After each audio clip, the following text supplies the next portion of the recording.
So welcome back everybody. I am here with Michael Fitzmaurice TD of the Galway Roscommon constituency, and it's very good to speak to you today, Michael. Thanks, Ben. So you wanted to speak a little bit about the situation unfolding with Coillte, which my understanding is the state's forestry agency is taking quite radical steps to try and meet their carbon emission goals and their green targets and so on, and you believe that's going to have quite a profound impact on rural communities around the country. I'm wondering if you could expand on that situation a little bit and explain to people at home what's happening. First of all, at the moment, Coillte own 440,000 hectares of land across this country.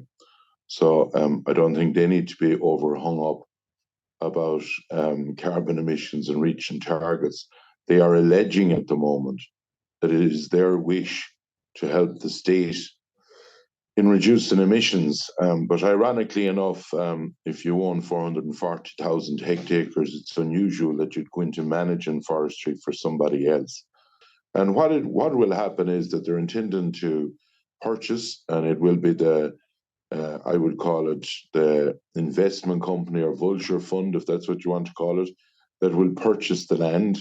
And let's be clear that this land won't be purchased in the Golden Vale. It will be the northwest, the west, the southwest, and out in parts of the Midlands. And there'll be 100,000 hectares over the next 30 years purchased, which is 250,000 acres. And Coillte down through the years always planted their own land. They never drew state aid because obviously under EU laws, you weren't allowed to draw state aid. But this new twist in events is going to let the investor, inverted commas, draw the establishment grant and the premium on a yearly basis for 15 years. And if on the land that's there is single farm payment, or BPS they call it, they have a right, if they want it, to get a herd number and draw that as well. So it's a rather unusual situation that Coillte are going into. It will put phenomenal pressure on small farms in rural Ireland that would be trying to, I'm not talking about 100-acre farms, I'm talking about people that have 40, 50, 60 acres, and a farm might go up beside them and two or three farmers might try and make themselves more viable, to put it simple. But the land grab that's going on, aided and abetted by the state, if you look at this, is 250,000 acres that's being proposed.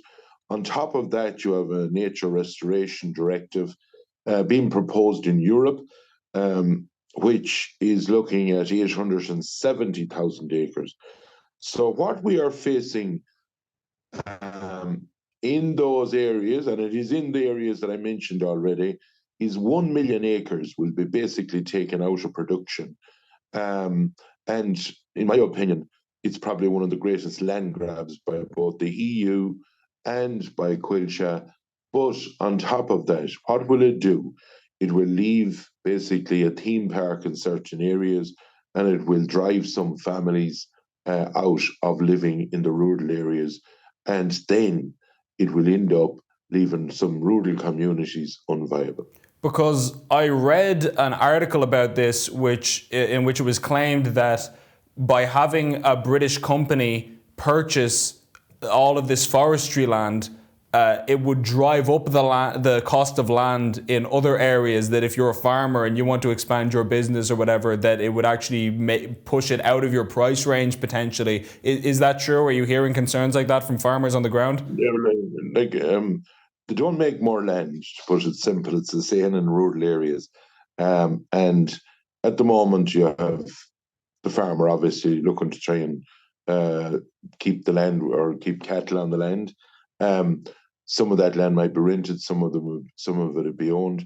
And you've correctly pointed out that what it will do is put a sort of a bubble under something that isn't a great idea, to be honest about it. It will bring British companies here looking to buy up tracts of land in areas where farmers want it, which isn't an ideal situation. But it will also leave us a scenario that we will be, shutting down certain communities with the different directive or the different things that I've outlined already. And unfortunately, and whether people like it or don't, the areas that will affect, because we've seen it already in the price of land, where they have moved in Tipperary, and they are looking at land in certain parts of the west of Ireland, and we have seen the difference happening already, which will leave an ordinary farmer not fit to do it. We should have learned a lesson, in my opinion, out of investment funds in the basically the housing bubble in Dublin. And what we are doing is we're seeing a government that's letting people be driven out of their areas for the sake of the name of basically climate and all of this. This isn't about climate. This is about a land grab. It's not about the climate agenda. Earlier, you mentioned the European Union, and I think some people might be confused, thinking how does the EU factor into this situation? And as I know you know, many of the targets that Ireland is trying to meet are European driven. I'm wondering if you could talk a little bit about the role that the EU and European regulations plays in all of this and similar situations. Well, yeah, at the moment, and lucky enough, I was a person in Europe tipped me off about it, because a lot of stuff goes on in Europe that we don't know about. And then it lands into Ireland, and sure, our civil servants love implementing European regulations and European laws. And what is happening at the moment is that the EU are putting together, and these are unelected bureaucrats, putting together a document for a directive that what they call wetlands or peatlands. And I'm talking about areas where farmers have made those lands into basically the cattle and sheep and cows are on it. Like the Stone and Kerry, for example. There's plenty of parts, the west of Ireland and the Midlands, where a person might have 20, 30, 40 acres of good land, and there could be 10 acres down at the back that was peaty, but the drainage shorted. And actually, the same EU gave grants in the 80s to do this, and knock every ditch they told the farmers to do in the 80s. And look at guys will give you a grant towards it. And now they're telling these same farmers that now we want the water risen in this, and we want it re-wetted. So obviously the cow or the sheep or whatever won't work in it. And it will leave a lot of farms unviable. And this madness is going ahead. And bear in mind that this is 870,000 acres. That's what it is, what they're proposing.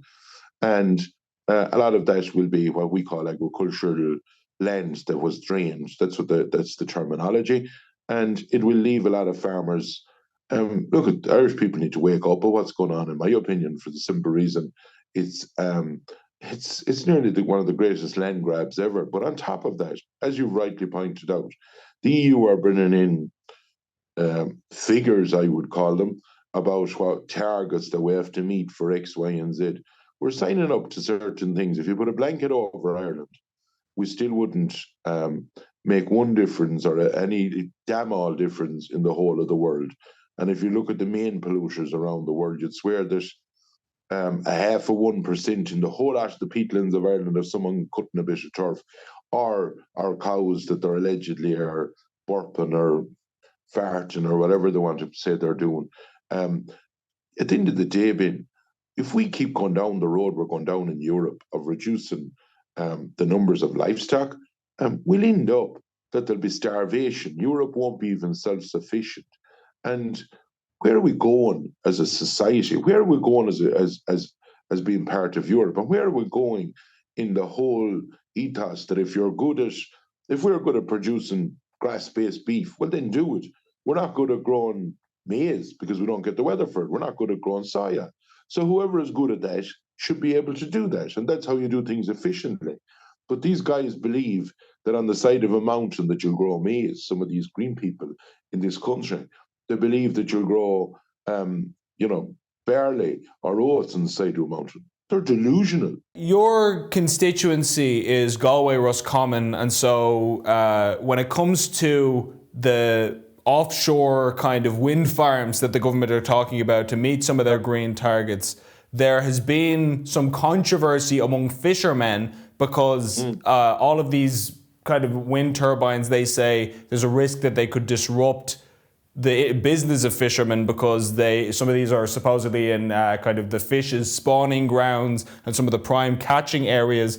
And one other concern that was raised by one of the fishing representative organizations was that about 50% of these are going to be owned by a state-owned company from France, Electricity de France, I think it's called. So basically the concern that one of these groups was raising to me was they were saying that half of this critical energy infrastructure is going to be owned by a foreign country, which could put us in kind of a dodgy bargaining position when it comes to goings-on that happen at the European level. Do you think that there's a concern there that we're kind of ceding more and more of our essential resources to foreign powers? Well, like if you look at it, first of all, I do agree with offshore wind.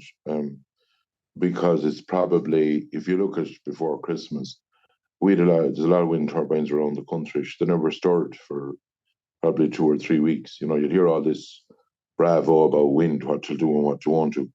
Probably the only place you're fairly sure of a visual breeze, even on certain, on the type of weather we had before Christmas, is offshore. And if first of all, we need to work with fishermen to make sure that, I'll put it this way to you, Ben, they're getting scarcer and scarcer with the way Ireland and Europe have brought in regulations and what Ireland signed up to down through the years. And our whole agreement from day one with Europe was a bad agreement for the fishing sector. And there's a lot left to be desired there.